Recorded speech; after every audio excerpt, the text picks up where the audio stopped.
It's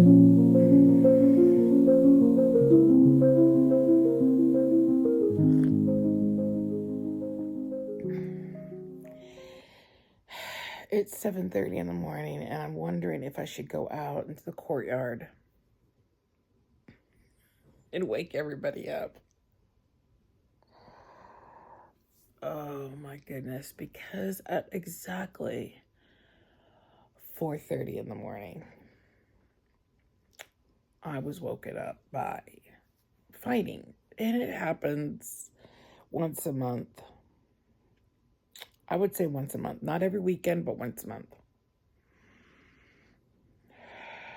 And there was some fighting, and I think a couple tried, I think from my understanding, because at the time I couldn't understand what was happening. I heard voices. I tried to remember what was being said. And then I heard pop. I mean, pop. So it was someone was banging on a car door. That's what I heard. But in my brain at 4 o'clock in the morning, I thought, is someone hitting the apartment window? Like, I know I'm hearing a squeaky thud, and I couldn't figure out exactly what I was hearing. And it wasn't until later that I thought about it, and I thought, oh, I bet you someone was in a car. And because it was like a hit, squeak, or squeak, hit. And it was just a sound I've heard before, but I couldn't understand, uh, exactly what was going on. And and then I heard a gunshot, and then I heard a woman say, "Let me go get my handgun." What the hell? I won't leave this apartment though. We called the cops. Well, I mean, because I get nervous. You would think I'm great under pressure, but I'm a protector.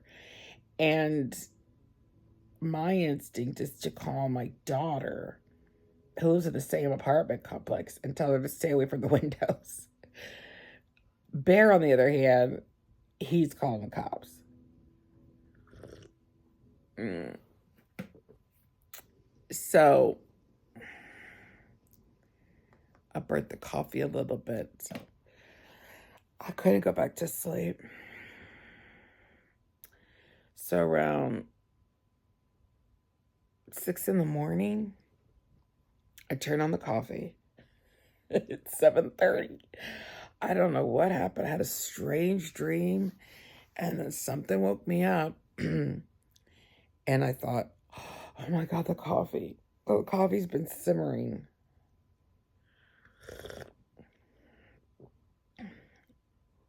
It's good. It's good.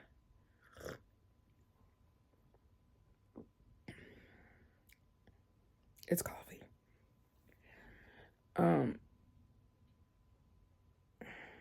I want to talk about something very personal, so you know the tears are going to come, and they might not. I might not cry because I'm a tough bird when it comes to this particular topic, but I do want to talk about food stamps.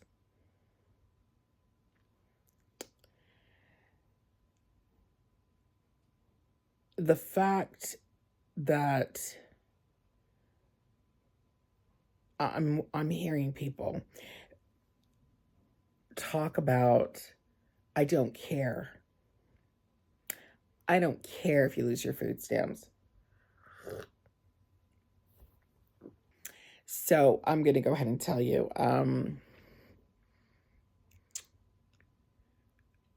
like it or not,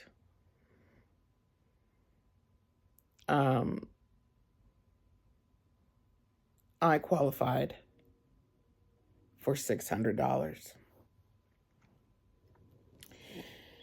At one point, I was getting 800 for food. And um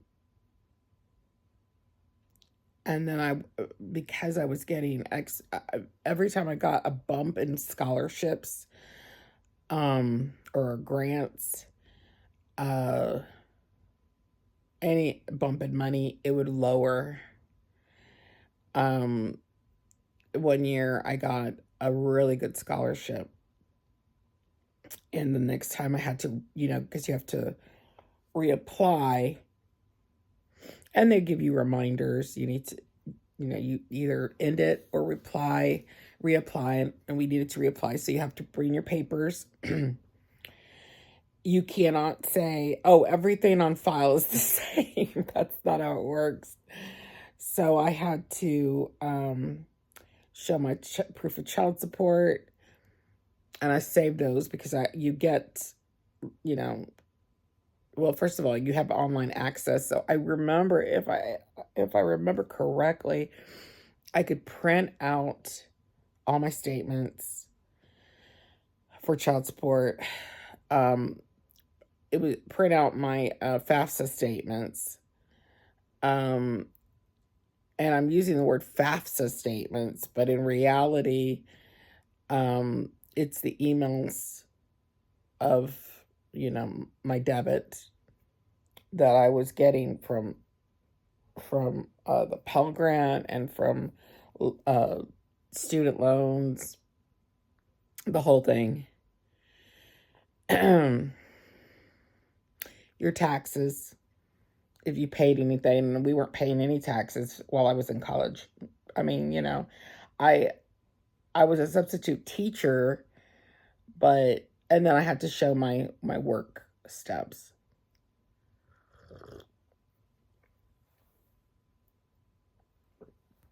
So, child support didn't give me a hard time. FAFSA gave me a hard time. Oh my God. It was like pulling teeth to get any help from FAFSA. I mean, they would give me tons of money, but they just, I mean, I remember one time when I was transferring from the community college to the university, all of a sudden, I've been in college for 2.5 years. They wanted my marriage certificate and my divorce decree, either the marriage certificate or the divorce decree. And I'm thinking, well, I think I burned the divorce decree. I don't remember where it is. It's just such a pain at that time, but I needed the money. And the word is supplement, but I think it's evil that people expect you to supplement with that money. Or if they find out that you're not supplementing with that money and that is your budget for food, that you are an irresponsible person. Fuck you. Fuck you. I was a substitute teacher working for $10 an hour because if they could pay me less, they would. If districts could figure out a way to pay substitute teachers less, if it wouldn't be so cringy to pay them minimum wage, they would. I mean, it's only $3 more than minimum wage.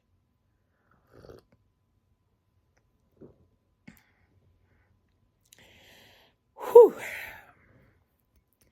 Full-time student, full-time teacher. I would get home from night classes sometimes because I didn't have night classes all week. I had night classes on Tuesdays and Thursdays or Monday and Wednesdays. I would come home. I would eat the dinner I put in a crock pot, and I would watch Agent Carter, and I would just kind of relax But when I was a mother of teenagers, there was a type of energy that I had. I don't know where it's come from, and I don't know where it went. And I check on the kids. One of them would stay up to talk to me. They really didn't have a bedtime, but they would happen to be asleep when I would get home. Some of them would, and some of them would come out and talk to me. And this is at 11 o'clock at night. And then I wouldn't take a shower because I knew if I took a shower, I was going to pass out. So I would go to my room where a bear set up my desk, and he'd go with me. Sometimes he'd stay in the living room and watch TV, but sometimes he'd go with me just to keep me company. And I would work on my papers. I always had a paper to write. Always. Every semester, I had a paper to write, and I loved writing papers. None of this was anything I didn't choose. I chose to be a substitute teacher, to get to know the district, to get to know teachers, to see how it was done. That was my student teaching training right there. Not that I really needed any. I had better class management than the original teachers. I'm very proud of that. Yes, we need to learn to brag about ourselves. Oh, you're such a bragger. Yeah, I am. I'm better. I'm a better teacher than you have ever seen. I'm probably the best of the best of the best. Teachers like me don't get voted Teacher of the Year because teachers vote for teachers like me. And though I had been nominated, I remember being nominated, and I would not write the essays because I gotta teach. I have things to do. And some of the things I have to do not require me sitting on a computer writing essays on why I deserve this reward. Screw you. I got things to do. But I was a well sought out substitute teacher.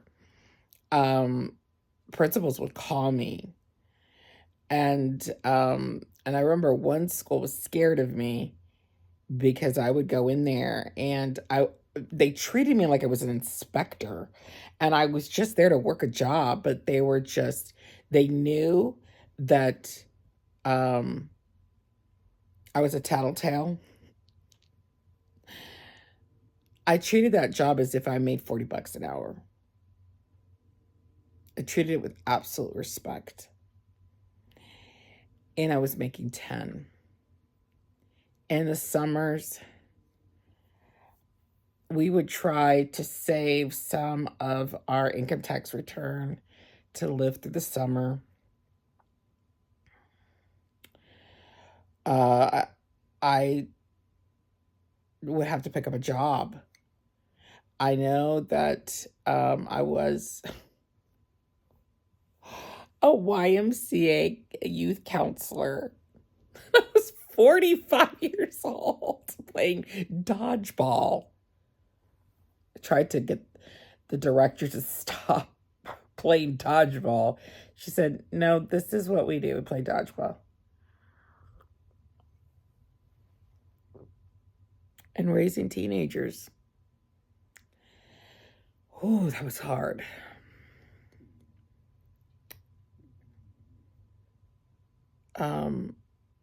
My husband, because we met the year before I transferred into the university, so he knew I was a struggling mom. And he had been a dispatcher for years for the bus company. And when I met him, he was trying to get disability. And I just said, well, we love each other. We're going to live together. I'm going to put you to work. You're going to take care of my kids. And so he did. He's like, okay. And the kids knew he was in a lot of pain. And that was back before gummies. because he manages his pain with THC, the legal stuff. And he just would, sometimes he couldn't get out of bed. Sometimes I mean, the kids remember him being completely hunched over just to take him to school. And he wouldn't complain. And the kids were like, Bear, we can walk. We can walk. He's like, no, it's gonna rain. Get in the truck, you know. Um, because it was, when I was doing it all on my own, it was hard. And him being our bus driver and taking us places and drop, because we only had one vehicle.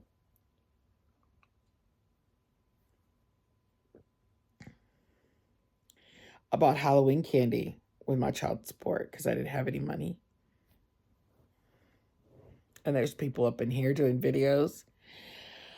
Well, I found out that a welfare queen is using child support to buy cupcakes for her kids. Can you imagine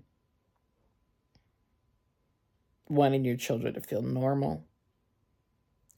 And then the school has a policy. You're not allowed to make homemade goods. You cannot make homemade baked goods. They have to be from a bakery. So Walmart takes Snap. And I would go and get Walmart cupcakes.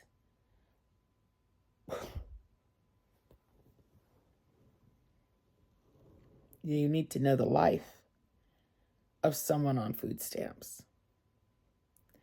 These imaginary welfare queens that you think of, where you see women with a bunch of kids, that is a mentally disabled person.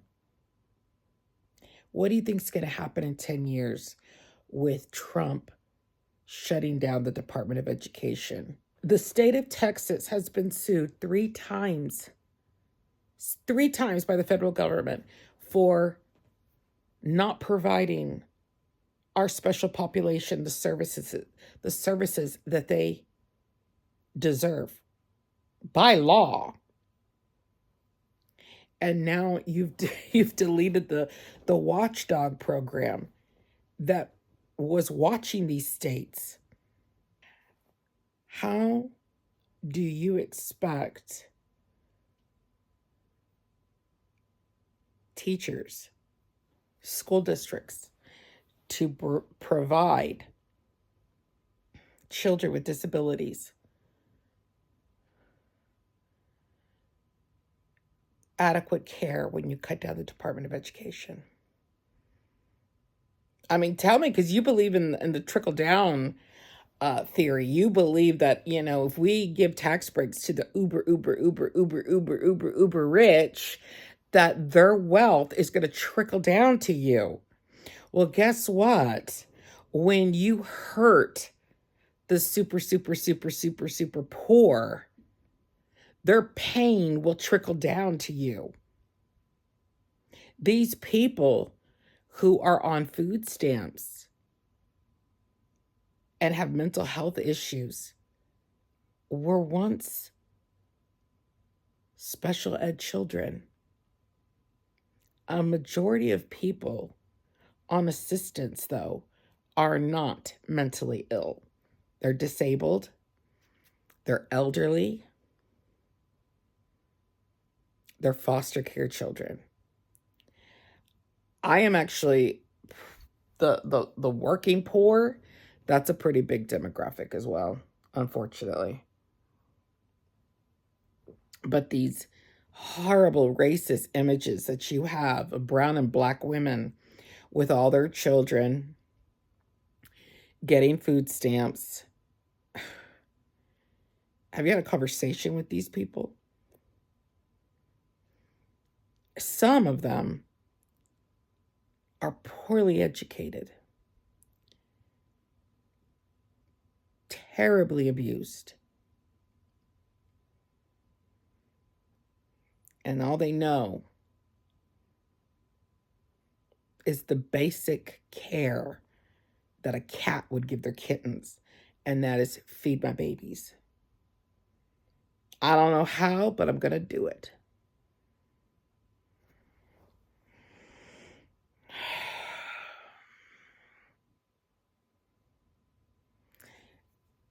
You act like these are educated, highly skilled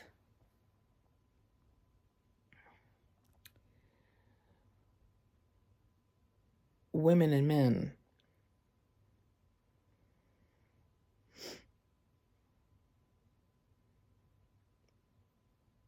Some of them are not. Some of them never will be. They will never just decide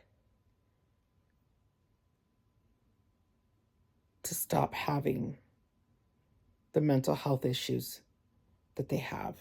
They will never wake up one day and their learning disabilities are gone.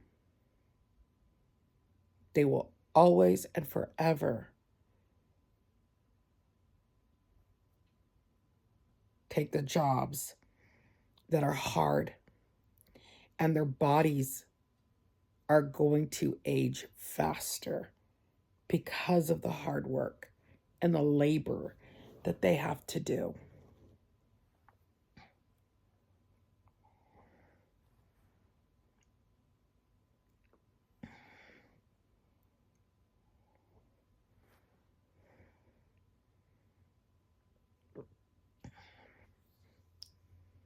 And they get older, and the arthritis sets in. They're in their 40s and 50s, and Bear and I, we can afford to go buy muscle creams and massagers and heating pads. Bear can afford to go to the drive-through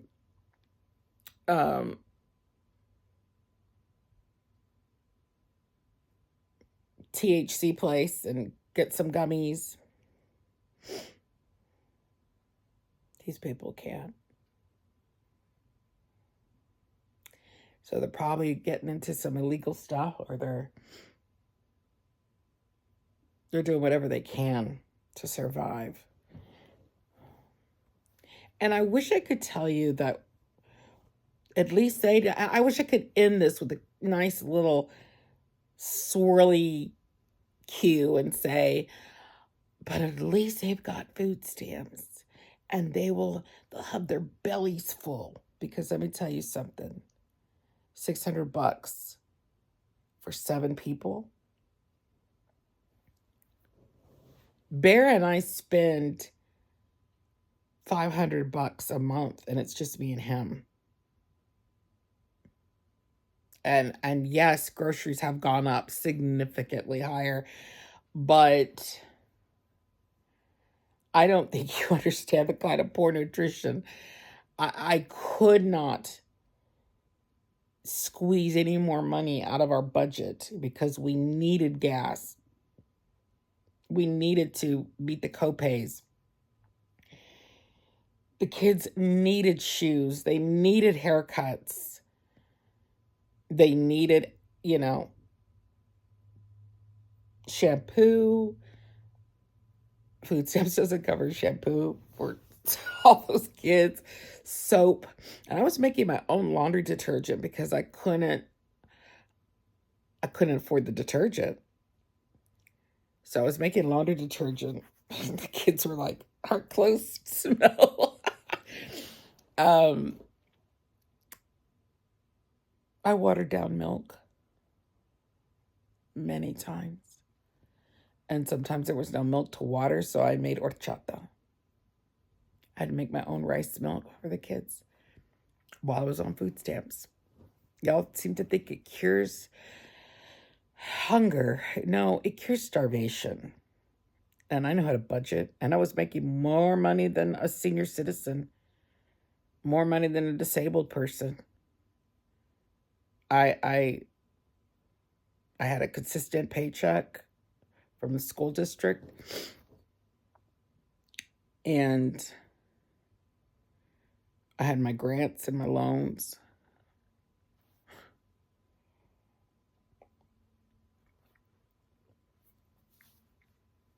some of you people would just, well, get a second job. Where? Where in my schedule? If I was getting home at 9 from my second job was my school, my education, so I could get out of poverty. I had a second job. The full-time education was my job. I went to college and I wrote papers.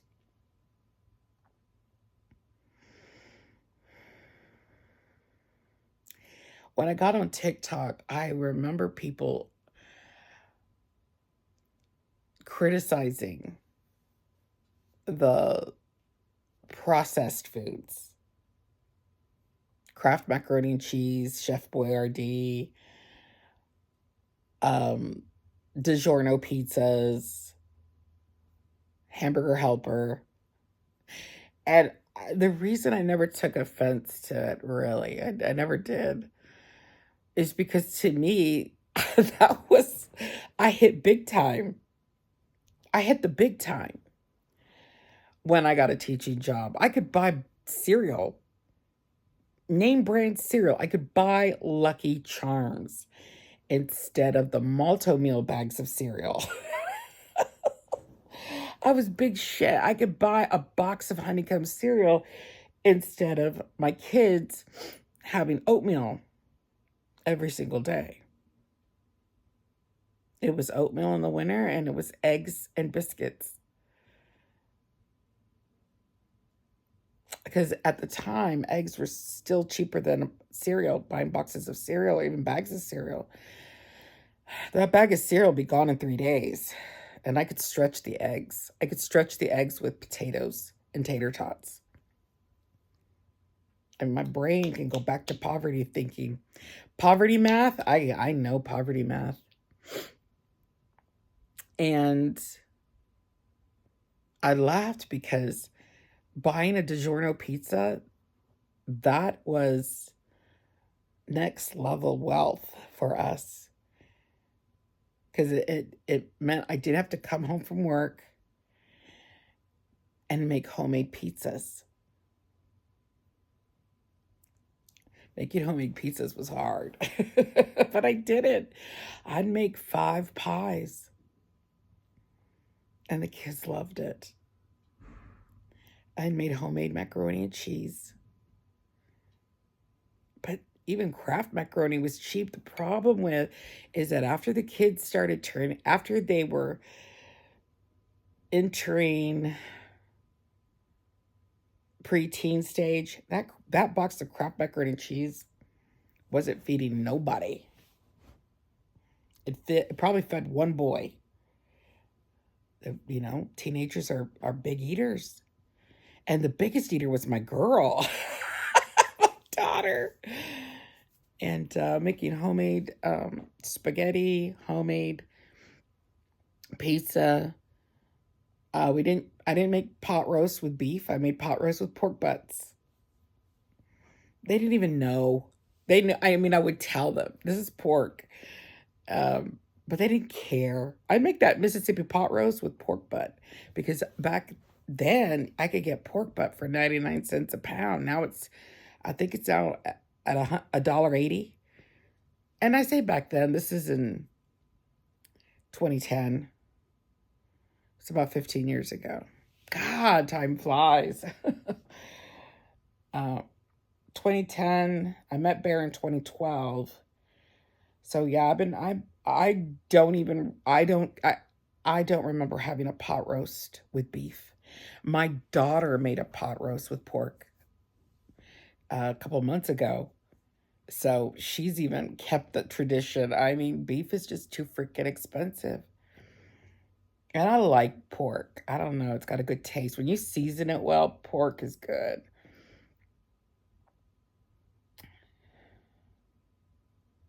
I made homemade bread. I had a bread maker. It broke down on me because I was using it for years and years and years, and a little attachment, and I just, when things broke down, I either fixed it the best way I could and I think it broke before I met Bear because I don't remember. I know if I had it, he would have fixed it because he fixed my mixer. But I used to make homemade bread. And lots of crock pot meals because of my schedule. I could just put it in the crock pot and leave. And I shake my legs. So if the camera's shaking, I have a habit. I rock my legs. Um, and I wish I could say it's because of restless leg syndrome, but I've been doing that since I was a little girl. And yeah, there was no chicken nuggets. There was Chick-fil-A. Chick-fil-A was probably my family's favorite meal. Even though they love my spaghetti and my meatloaf and all that good stuff. When I was making Chick-fil-A, it was usually for a birthday. We didn't take the kids out to eat. Um, I would make Chick-fil-A, but homemade, and I would brine the chicken breasts in pickle juice, and they just loved that. And yeah, I used my food stamps to buy Christmas foods, to buy my Thanksgiving dinner. I used my food stamps to buy pies and cakes. I used my food stamps to buy eggnog. I used my food stamps to buy Halloween candy and the chili and the cornbread that I was going to make on Halloween night for the parties. Um, and the punch. And then I would go to the Dollar Tree. I made I would get construction paper and make bats and rats and have them all over. I had like a spray of bats on the ceiling and rats going up the borders um of the all over the house. I have a picture of that. Our Halloween parties were good. And the pictures that you're seeing, I was on food stamps.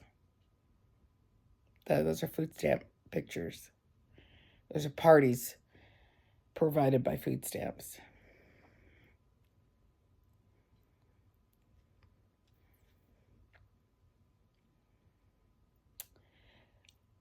I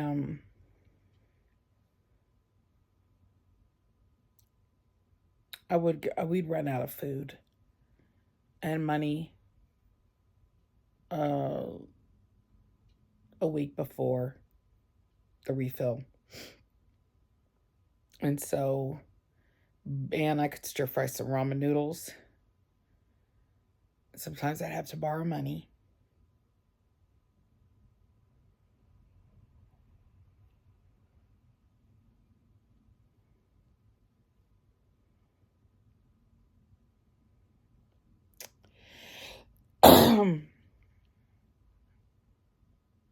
I never went to a food bank. Um, oh, that's not true. We went once, and some of the food, because they don't throw away any food.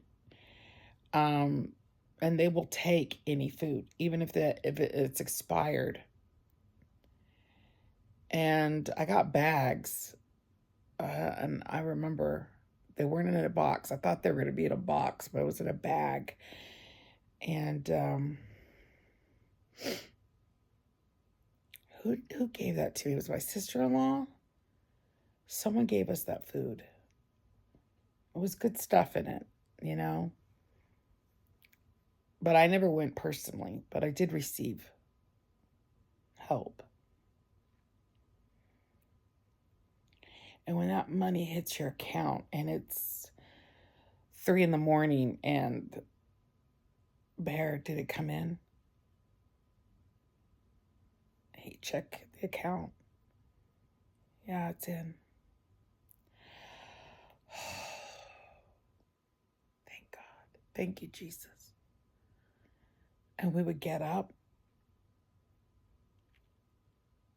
You know,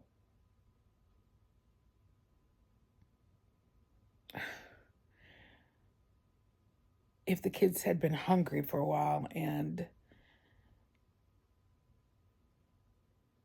the money came in and it was a school week, I would let them stay home if they wanted to stay home.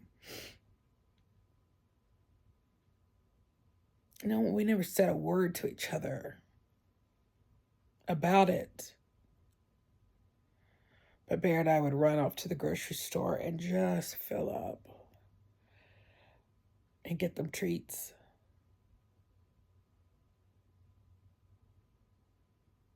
to make them feel normal.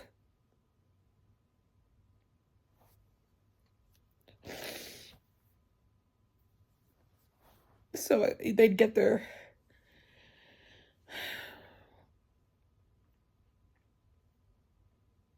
candies and their little Debbie's and Sam's Club. We'd get this big. I know they still sell it. A mix of it's like a bar mix, right? It's got pretzels and all kinds of good stuff. We love that mix and pub mix. That's what it's called, the pub mix. And a big old barrel of cheese balls. So they could think it was. So they could have a good day. They could feel a little bit normal. And less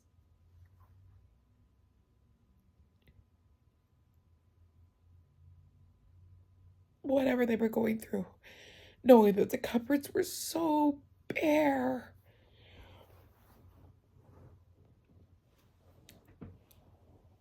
Food stamp kids get excited. And then if you go to any of my kids' kitchens,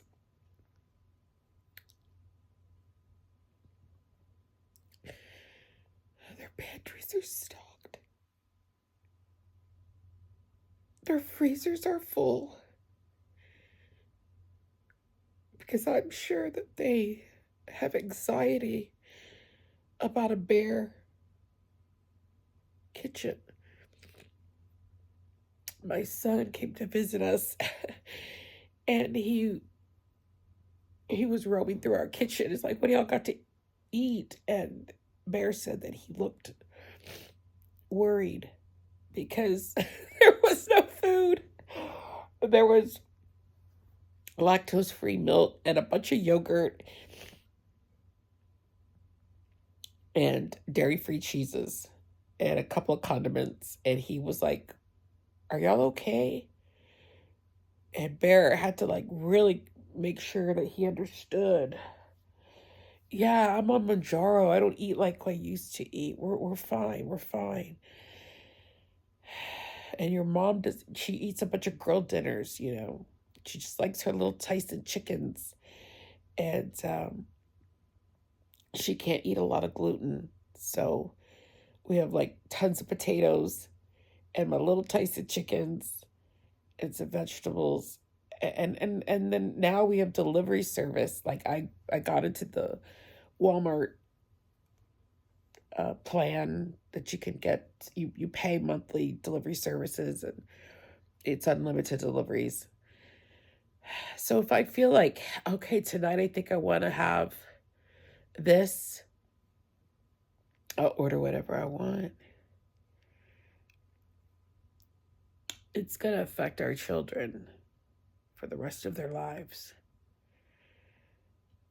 Because they lived their own little Great Depression when their parents were struggling putting food on the table. And that's going to, well, it did. It caused trauma, food trauma. There's a lot of food insecurities with SNAP kids. And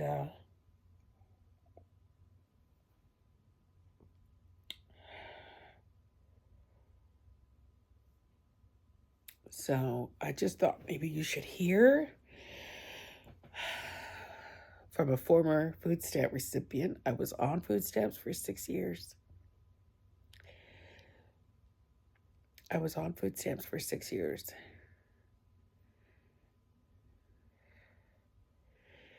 My sister-in-law and my brother bought me a hobo Coach purse. It is the most beautiful purse I think I've ever owned. Well, I did own a Dooney and Burke purse. Dooney and Burke purse. It was a mustard suede drawstring bag. And I had that in high school. My dad got that for me for Christmas when I was like 19. But I had visited them, Sam and I. The other three kids were visiting their dad. And Sam was with me. She was a little toddler.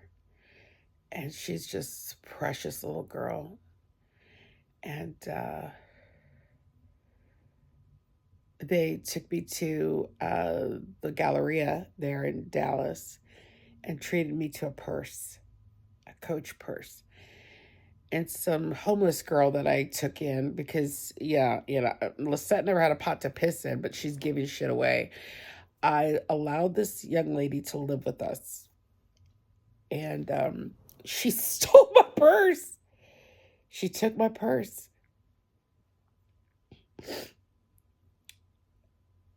She took my purse and she took my daughter's brand new Van shoes. Brand new. Like, that's not something I could replace.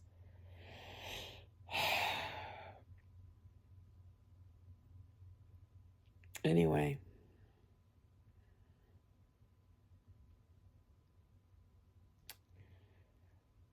I remember using food stamps and wondering what people thought of me wearing that purse and buying my groceries with food stamps. I wondered what they thought about me, and I was ready to fight. I was ready to fight. Come, say something. Say something about my purse. So I did. I had a good support system. My family helped me in any way that they could.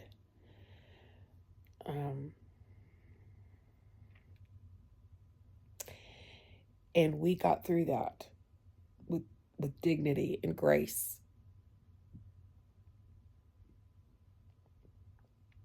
And I had so much going for me.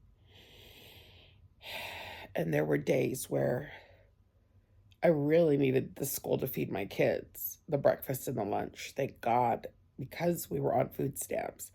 When you're in Texas, if you're on SNAP, your kids automatically get breakfast and lunch.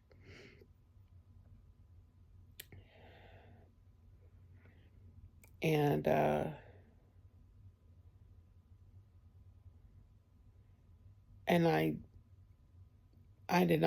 don't have learning disabilities or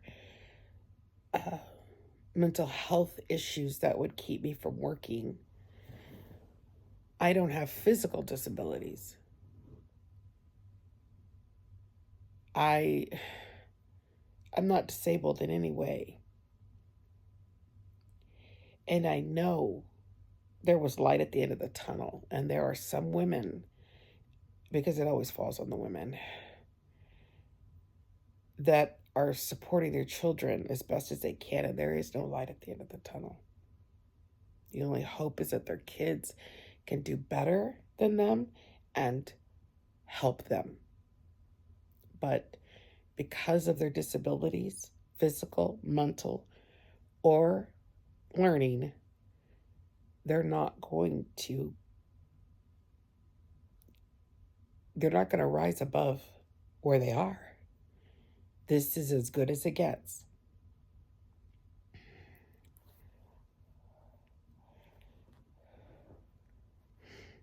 And if it was hard for me and I was educated, getting an education, hardworking,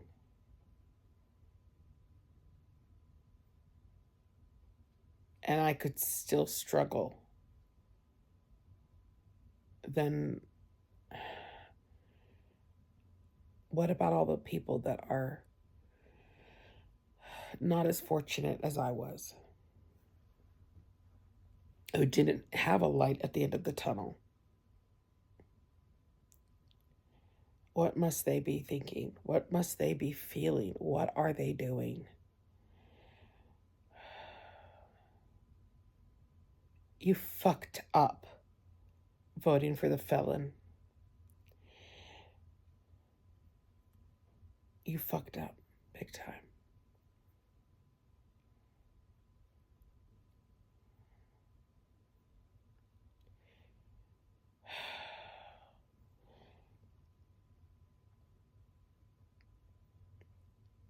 He has committed so many crimes, which is why he needed to get immunity before he took office. He is shot from the hip. He has done things against our Constitution. He has committed so many human rights violations, but now he's thinking of giving families their food stamps, but he's got to double check. He's asking the judge, can you give us some clarification? Because we've never done anything legal before, so we're not understanding how we're supposed to do this legally. That's a joke, of course, but he did ask for clarification. He wants to make sure that his administration isn't breaking the law by feeding poor families. He could care less that his administration was breaking the law by deporting people without due process, blowing up boats without due process, sending in the National Guard without permission from the governors. I mean, I don't need to ask anybody. I don't need to ask anybody. I don't need to ask anybody. Can you please feed the poor? Can you please feed families? Can you tell me how to do that? How do I do that? No, I mean, I'll do it, but you just have to explain to me, how do I give to the poor? I've never done that before. Can you give me some more clarification how I feed families here in America? Because how do I legally do that? That says so much that his administration wants clarification on how they can disperse funds legally, because they know how to do it illegally. They know how to shut down programs illegally. They don't know how to give. So I'm not quite sure what they're struggling with. Giving to the poor? Is that, what is that? Well, give to the poor. What are they talking about? I don't understand. Can you tell us how to give to the poor? Because we've never done that. Is that what they're struggling with? They're saving face. They're trying to make it sound like we were just following the law by shutting down SNAP. We were following the law. So you're telling us we have to feed them. Can you explain how that works? They're just being facetious. They're being assholes. And for those of you who voted for that, shame on you. Because God will deal with you. Not karma, God. Okay, so that was my Saturday morning coffee chat. It was emotional and it was a tough topic. And I apologize if it's triggered memories of your own struggle. But it needs to be said. There was too many people out there advocating and explaining what SNAP recipients go through and how they're feeling and what they must be feeling, and I haven't yet to see any videos of people who actually have received SNAP, what it was like. And I was on it for 6 years. And So when I got my first paycheck, from my teaching job, I finally was a certified teacher, and I got my first paycheck. The benefit stops. But I had been a teacher for 2 months, and I was feeding my family with food stamps because I had not received my paycheck. So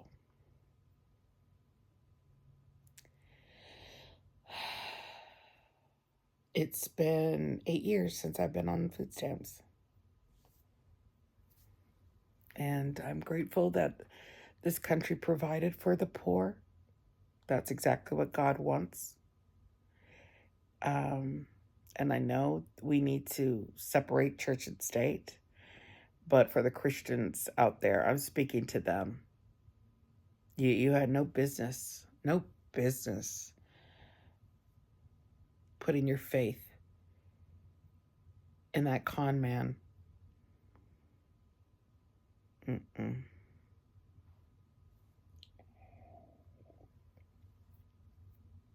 And now we as a nation are struggling. I don't see any blessings. I don't see this gilded age that he was talking about. We are not blessed. Countries are turning against us.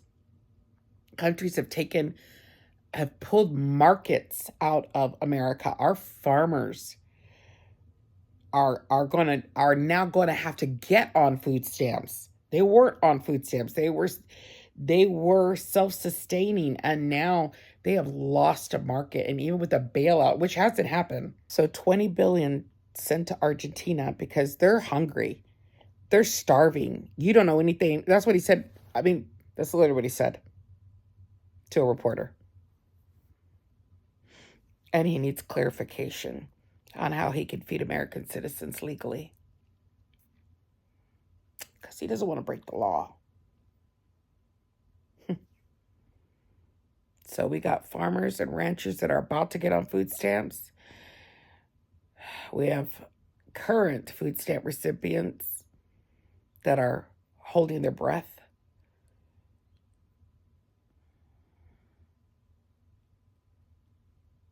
Will the churches step up? The churches that preached the word of Trump from the pulpit, what are they going to do?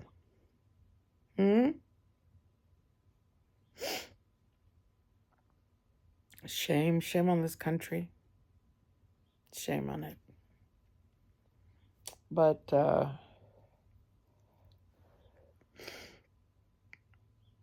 we are resilient. We're a resilient country. And when the independents get mad enough, we tend to sway. And I think 2026 is going to be a good year. We're going to stop the bullshit. We're going to impeach and indict the evil. And the roosters will come to roost. I think that's the saying. I don't know. But we've been through hard times. Bear and I are not struggling, but we hurt for those who are struggling. In the link is a Panhandle food bank, and if not to our food bank, to your local food bank. Donate what you can. $1 apparently provides 9 meals. Wow, that's good. And so, give what you can. Do not give till it hurts. Just give what you can. $5, $10, whatever you can. And yeah, I want to help as much as I can. And because I remember, oh my God, I remember those days, and I don't want to remember those days. Today I'm in a different place. My kids are. and we're good people, and we know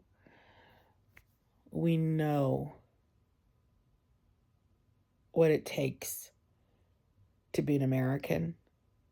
I have two sons that are serving in the military, an officer in the Army and a sailor in the Navy. Um, I chose a career in service of my country, teaching. And coincidentally, so have my kids. So we have 5 beautiful kids. I mean, these 5 kids are, whew, we could breathe. Like, these 5 kids have the most beautiful hearts, and they're tough kids, and they are amazing adults, and they have, the 3 that have partners have beautiful partners, and we're blessed. This Thanksgiving, we are blessed, and we're going to bless others. And we're going to remember that there are families struggling the way we were struggling. And that's that. So anyway, if you can give, please give. And if you don't want to give to the Panhandle, and you're like, oh, wait a minute, why am I giving money to the Panhandle? I don't live there. Then yes, you need to go give to your own community. Give to your own community. And take care. And God bless you. And really, I mean this. May God bless America. Because I think right now he's allowing us to learn from our mistakes. But I think he wants to bless us if we would honor him. And that man that is in the White House has not honored him. He's blasphemed him.